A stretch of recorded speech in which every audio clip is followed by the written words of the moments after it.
प्रश्न उत्तर कक्षा 6 विषय हिंदी किताब मधार पाठ से मेरी समझ से का नीचे दिए गए प्रश्नों का सटीक उत्तर कौन सा है उसके सामने तारा बनाइए। पहला, दोस्त खेल में इतना गुस्सा अच्छा नहीं, मैंने तो अपना बदला ले ही लिया है। अगर तुम मुझे हॉकी नहीं मारते तो शायद मैं तुम्हें 2 ही गोल से हराता। मेजर ध्यानचंद की इस बात से उनके बारे में क्या पता चलता है? उत्तर, वे जानते थे कि खेल को सही भावना से खेलना चाहिए। दूसरा, लोगों ने मेजर ध्यानचंद को हॉकी का जादूगर कहना क्यों शुरू कर दिया?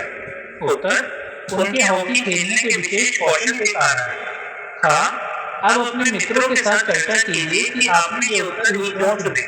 उत्तर, मेजर ध्यानचंद की सफलता का मूल उनकी उत्कृष्ट खेल भावना थी। यह कई उदाहरणों से स्पष्ट होता है। उन्होंने हिंसा के बदले गोल करके बदला लिया। वे मानते थे कि खेल में गुस्सा अच्छा नहीं। उन्होंने सफलता के मंत्र में खेल भावना को शामिल किया। वे अक्सर गोल का श्रेय साथी खिलाड़ियों को देते थे। उनका मानना था कि जीत हार व्यक्तिगत नहीं बल्कि देश की होती है। इसी खेल भावना के कारण लोगों ने उन्हें हॉकी का जादूगर कहा और वे दुनिया भर के खेल प्रेमियों के चहेते बने। उनकी यह भावना उनके कौशल और व्यक्तित्व का अभिन्न अंग थी। मिलकर करें मिलान। पाठ में से चुनकर कुछ शब्द नीचे दिए गए हैं। अपने समूह में इन पर चर्चा कीजिए और इन्हें इनके सही अर्थों या संदर्भों से मिलाइए। इसके लिए आप शब्दकोश, इंटरनेट या अपने शिक्षकों की सहायता ले सकते हैं। शब्द, अर्थ या संदर्भ। तो चलिए दोस्तों, शब्दों का मिलान करते हैं उनके अर्थ या संदर्भ से।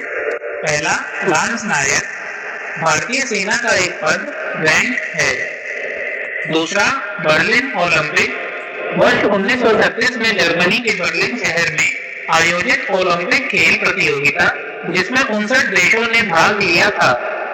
तीसरा, पंजाब रेजिमेंट स्वतंत्रता से पहले अंग्रेजों की भारतीय सेना का एक दल। चौथा, सैंपर्स एंड माइनर्स टीम अंग्रेजों के समय का एक हॉकी दल।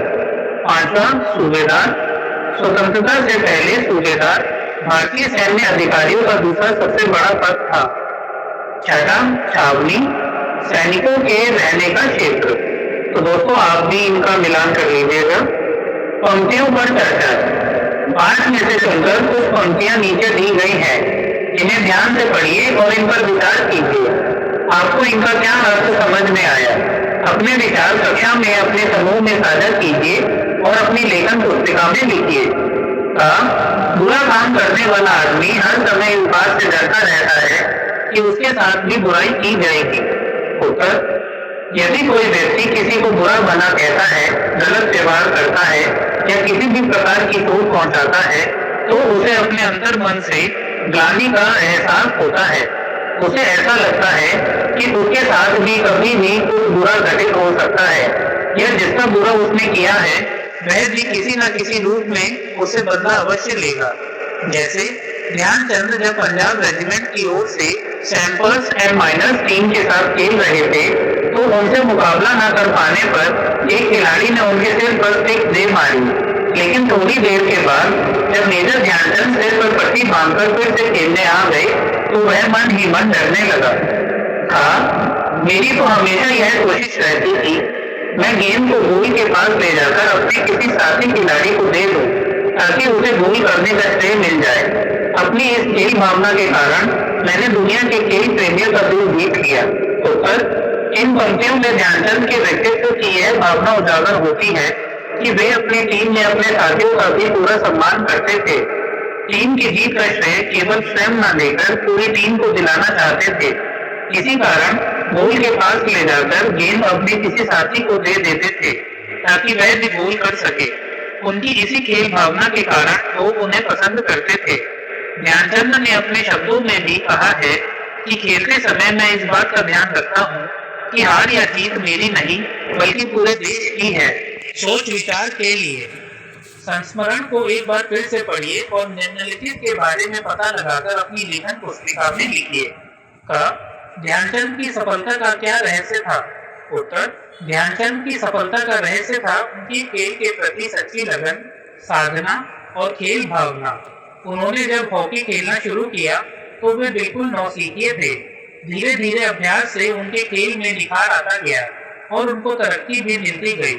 हॉकी सीखने के लिए कठिन से कठिन परिस्थितियों में भी वे निरंतर प्रयासरत रहे। 1936 में वे बर्लिन ओलंपिक टीम के कप्तान बने और अपने हॉकी खेलने के ढंग से लोगों को इतना प्रभावित किया कि हॉकी के जादूगर कहलाए। था किन बातों से ऐसा लगता है कि ध्यानचंद स्वयं से पहले दूसरों को रखते थे? उत्तर, यह कथन सत्य है कि ध्यानचंद स्वयं से पहले दूसरों को रखते थे।